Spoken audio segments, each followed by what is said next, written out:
Well, hello people, Peter here, down in the old man shed.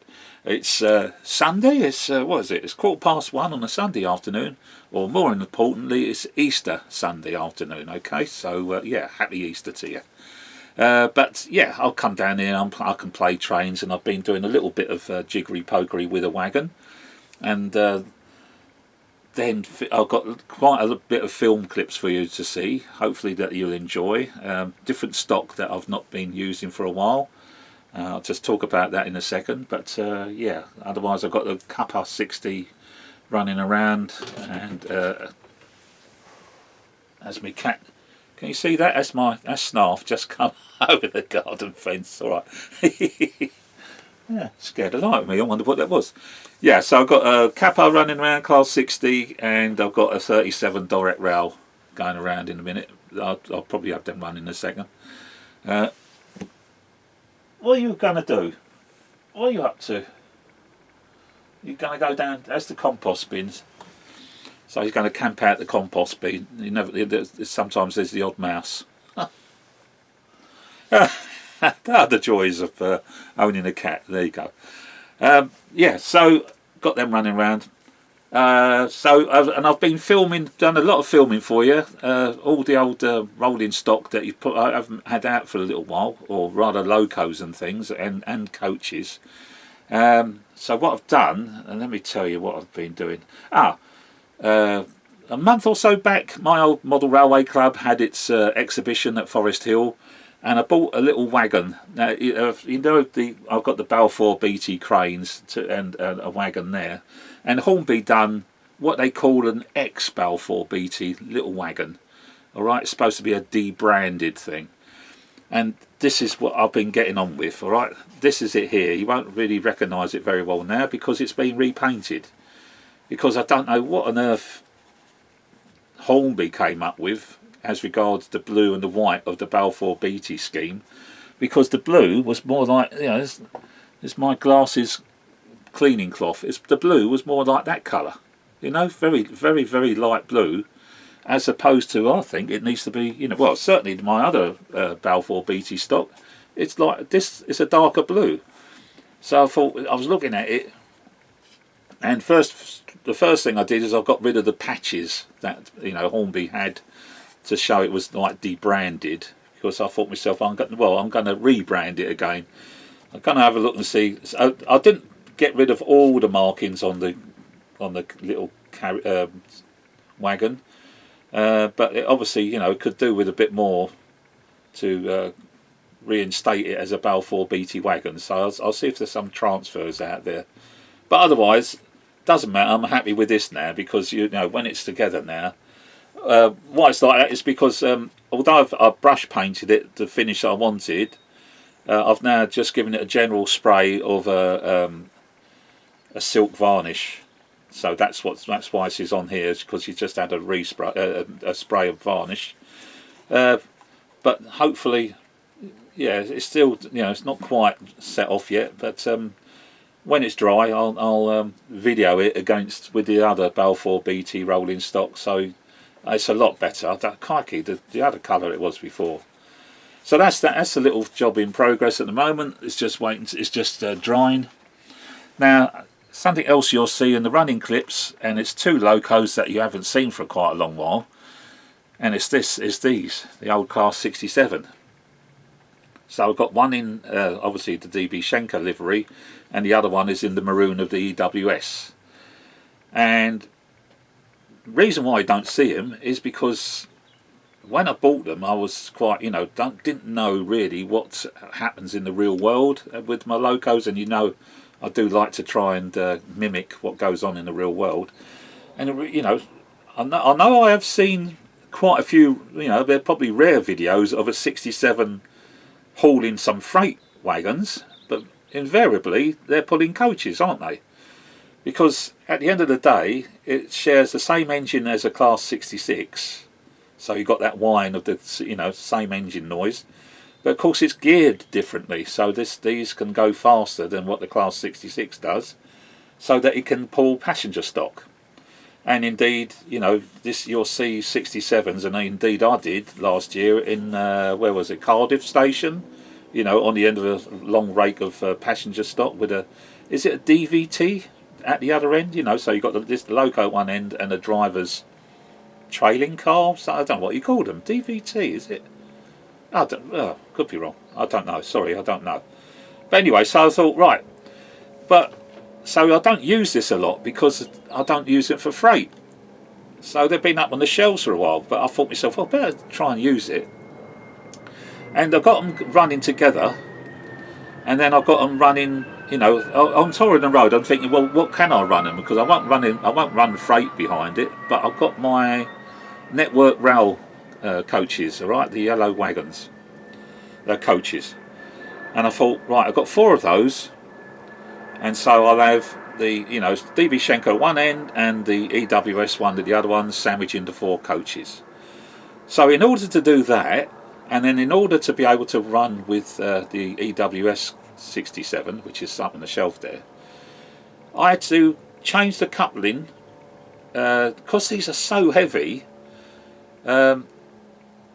It sometimes pulled the normal magnetic coupling pulled away, and so it just so happens that I had bought some coaches that were, you know, Hornby coaches, and they came with their little vacuum pipe style magnetic coupling that came with the coach. So I had a couple of those going spare, and I thought, well, it's actually in there. I don't know. Can you see that it's actually in the coach there? Because I've got it upside down. You know, you should have it with the pipe in theory hanging downwards because gravity, and then connecting together. But by having it going up, it disappears when it's on the track by having the next loco to it, or indeed the next wagon, because here I've got it attached to the end of this Network Rail coach. So when it goes together, okay, can you see it against my t-shirt? I don't know. So you get a nice close coupling, but also quite, look at the amount of play on that bogie, zero law. But it doesn't look, because it's not hanging down. It don't really see it that much. So it looks absolutely great on the layout, which you'll see because I've got running clips of it. Okay, so that's what I've been up to. So that's the 67, and of course the 67, it as I said, it couples up happily to that, and because it goes upwards instead of downwards, you don't see the coupling that much, and yet the two are going round together. You'll see it on the video, all right? Now, the Network Rail coach, right? Got 4 of these. 3 of them, the couplings are the same.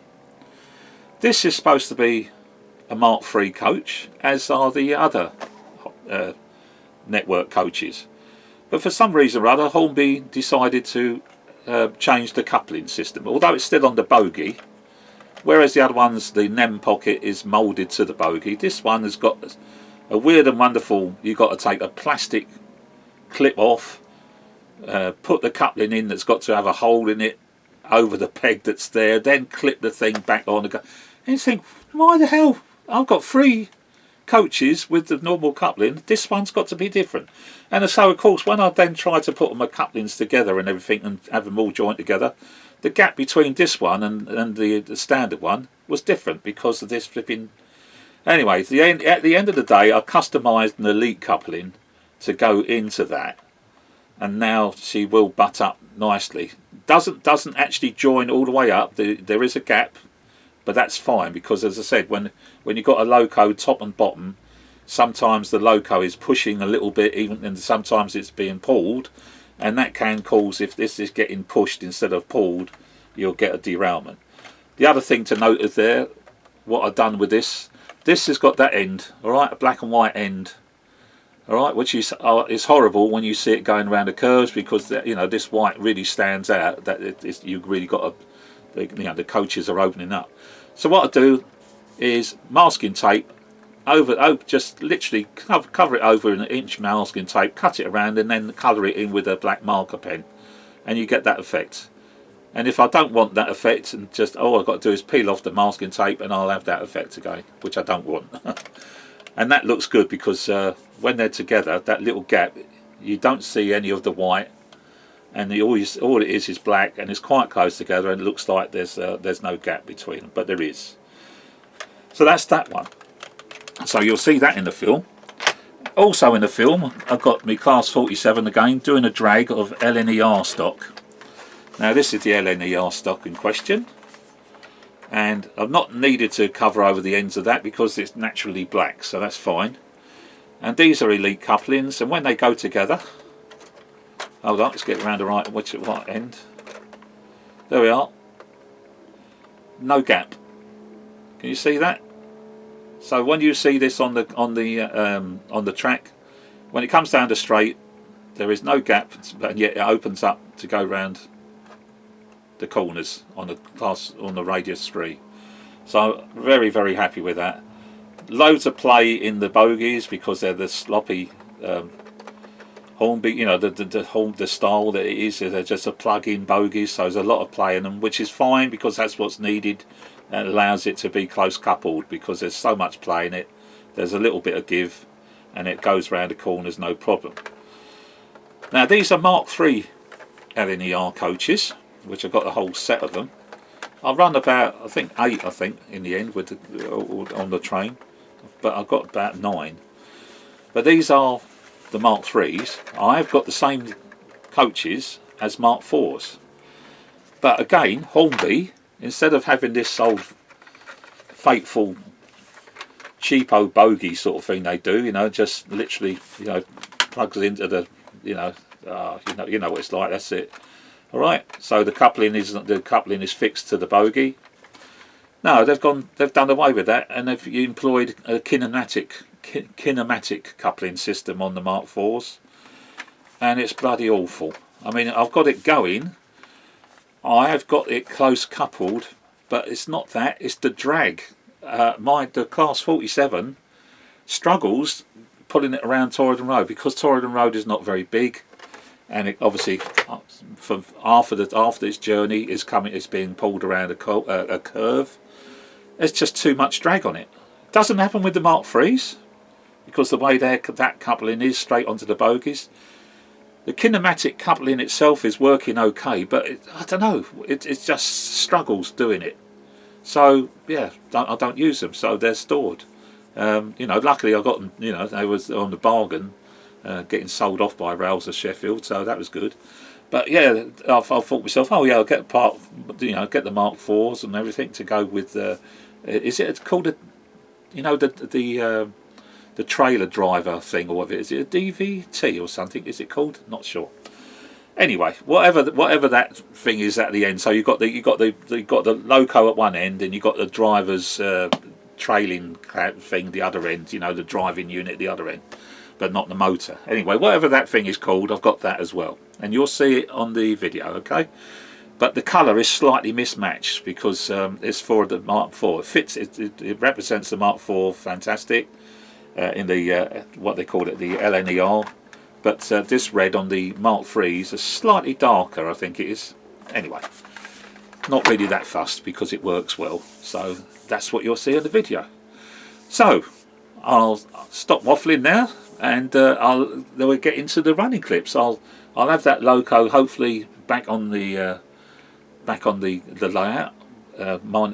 Take all the masking off, and you'll see it up against the other Balfour Beatty rolling stock. I think you find this a lot better. Right, okay guys, so there we are, love and leave you, and it's been quite a long video because I've done quite a lot of filming. I've really enjoyed it, but Torridon Road's running well, the stock is running well, so yeah, enjoy. Until the next time people, I'll see you then, bye bye. Okay, just to finish off then, so yeah, I've got the 37 and the Class 60 going around at the moment, pulling some stock. Not really filming these two, I'm just playing trains. Everything's hunky-dory, but just to show you now what the Balfour Beatty now, I'll just pull it out. Look, when you compare it now with the other, I think it's more really, you know, same blue. I can't pull it all the way out because obviously I can't pull it onto the track. But there you are. So that's what I wanted to do, because the blue that it was before, it in no way sort of matched what I didn't think it matched the Balfour Beatty blue. It's still not a perfect match, but it's a lot better than the light blue that Hornby came up with for some reason. I mean, that's a Hornby wagon. So all we've got to do now is probably try and find some transfers or something.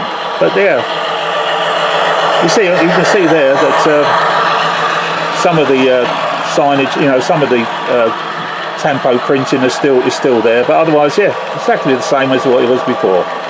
But there you go. So happier with that wagon painted like that. So yeah, just something to do. And yeah, I'm not really filming these two going around. I'm just playing trains. But as you can see, everything's hunky dory. Not the sort of wagons that Kappa should be pulling, but they're still on order. They've not come through yet. The proper wagons with the branding on them. And of course, the Curacao 37's running well. She's been good as gold. And yet, that was one that had the motor taken out and cleaned. The Cavalax Class 60 has had the wheels changed, so it's running absolutely, superb. And of course, all with my own little couplings, so that all the locos have got all their detailed at each end. Okay, people. So keep watching, and there's quite a lot of running clips for you to hopefully enjoy. All right, I'll leave you with that. See you later.